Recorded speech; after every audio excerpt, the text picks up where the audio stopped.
Hello and welcome back, fellow Helldivers. Today we're going to be going over a build of mine that I like to call the impact machine gun build. This involves the machine gun, this involves impact grenades. If you want specific builds around certain stratagems, go ahead and subscribe to this channel because I'm going to be bringing that to you.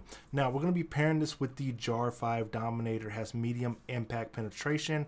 Also, we're going to be pairing this up with the original pistol. You can use whatever pistol you want, but you will absolutely need the impact grenade for this build. If you switch out the impact grenade, you switch out the Jar 5, it's a whole nother build. Now let's go and talk about the machine gun itself. Now the machine gun itself, it is used as a stationary weapon, right? It claims itself as a stationary weapon. It does perform well when you are more stationary, when you're in a kneeling position, when you're laid, when you're prone down on the floor. It does work best in that situation when you're not moving. Call-in time's 3 seconds, unlimited uses, and it comes in a hell pot. That's important because when you drop in the machine gun, if you need to drop in another one, then you can hit the enemy with the hell pot. The reload speed is extremely slow. It will put you in a kneeling position, making you vulnerable, as the reload speed will take anywhere between like 1.5 seconds in order to reload that. And that is just enough time for a hunter to jump on your face and destroy you. So when you are attacking like a spore pod in the distance, it's going to take almost a whole clip, but you can reach it from a distance with the machine gun, so keep that in mind. Now, when it comes to bug breaches, you're going to be king of the hill here. You're going to be spraying and praying. You're going to be destroying all the ads there. You're going to be hitting them with gas. You're going to be putting bullets down range and reloading whenever you can. Throwing that impact grenade because you're going to have plenty of impact grenades due to the supply backpack that you're going to pair this with. Now, if you do come across a bigger enemy, you are going to be better off handling some of those bigger enemies, Bile Titans, Chargers, not just because you have the machine gun, but because of your stratagems you're pairing with this. So the orbital rail cannon, it is one of the best ones in the game. 270 seconds for the cooldown time, but as you see, I do like the 500 kiloton bomb, but when someone throws that bomb, it takes about 5 seconds to deploy it, but the rail cannon is an instantaneous thing. That's why it's got a bit of a bigger cooldown. If we get an eagle that does the same thing, you're probably going to use that instead, but the orbital rail cannon is a very good rail cannon for the bigger targets, right? So get used to using that, and again, if we get the eagle, switch that out. You can use the napalm instead of the gas if you would like to. That is flexible in this build, but orbital rail cannon, again, the orbital rail cannon strike, using on a Bile Titan, it usually drops them in one hit, right?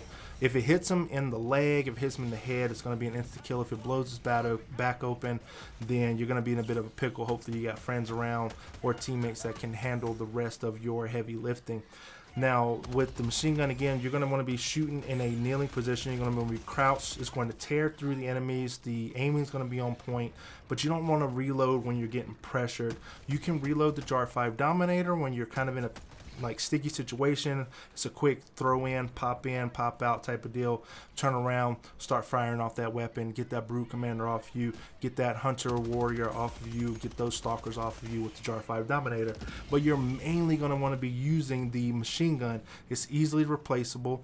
You can, if you find a weapon in the wild, you can kind of switch it out if you want to, but your build is kind of catered around the machine gun, but you have the supply backpack on. So if you get an arc thrower, if you get a rail cannon, you can pick it up. Your machine gun will be back in use fairly quickly, so you can just call in another one. So that's kind of the flexibility here when you find guns in the wild, because usually when you have a good gun with you, like a really good gun with you, you don't want to like switch it out.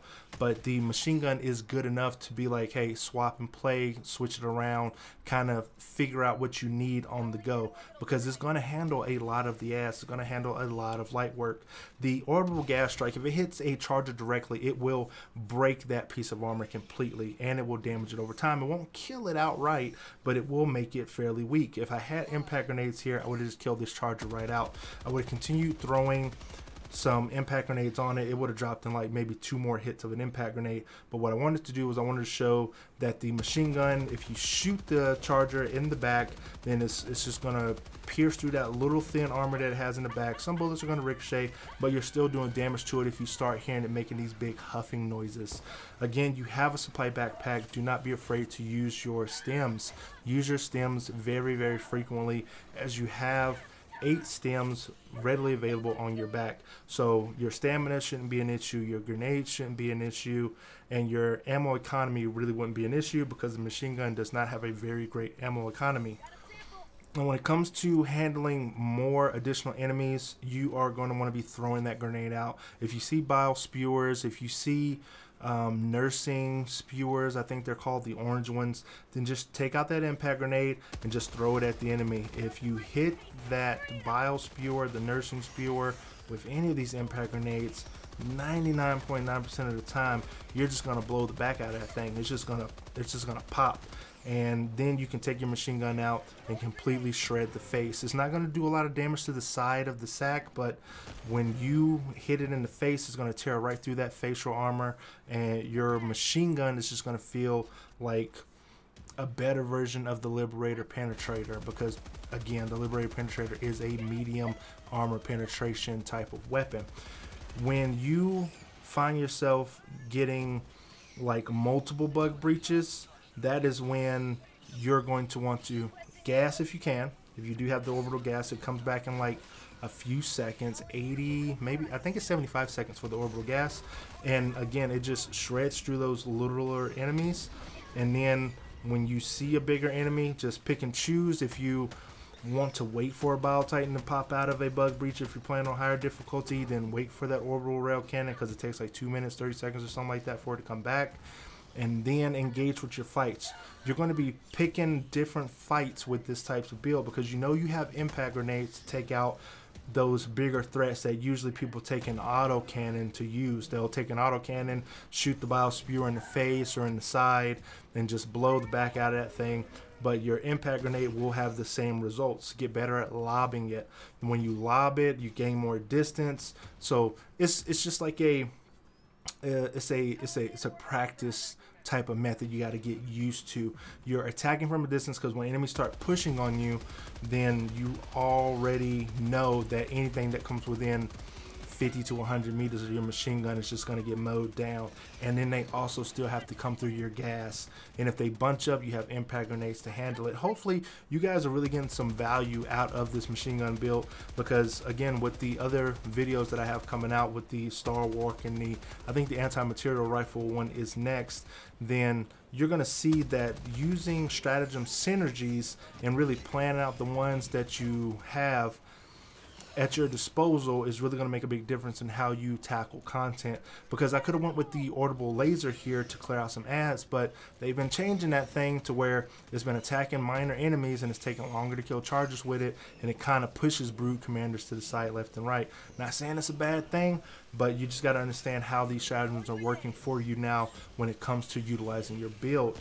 Now, again, if I was to round this build out, I would put it with the engineering kit. That would give me 2 more grenades, but since everyone's kind of rocking arc throwers at the time of the recording of this video, I kind of have that arc armor resist on, so I don't get one shot by a random arc thrower user. I can kind of just keep engaging in my fight and continue putting bullets down range, clearing out those ads, letting that Helldiver skull number in the middle get bigger and bigger as I continue to mow down enemies. Again, orbital gas strike, you're going to be readily using that any chance you get, but that thing will kill you, so don't get close to your own gas. And if a teammate happens to get near it, then just throw them back into the action, because, well, stuff happens. Now, when you use the orbital rail cannon, if it thinks that there are 2 big enemies nearby, it's just going to go after that one. So you may not always get the charger, but again, impact grenades will quickly take care of any brood commander, and then 2 or 3 impact grenades will take out a charger. You're aiming at the feet area, you're trying to hit it from beneath and just really cause that internal damage. Always use the supply backpack with this build. Again, the machine gun doesn't have a great ammo economy. The impact grenades are too good not to have 8 of them, or you'll have more than that, because you're going to be restocking up on that, or the resupplies, because not everyone takes a resupply. Other people are using different builds. Arc throwers have infinite ammo. That people just kind of need stems. When they get stems, you can go ahead and run around, pop somebody with a stem and help them out. So if you think that this build could be any better, a little bit better, just go ahead and leave that down in the comment section below. But hopefully you will get some use out of the machine gun build. I like running this thing on level 7s and level 8s. I never taken it to a level 9. I'm not going to tell you it's going to level 9. But if you find yourself having fun with it, go ahead and drop a like on this video. So, like, share, and subscribe, and check out that flamethrower video that I got on the channel. It should be popping up for you right now. And I will see you in the next one.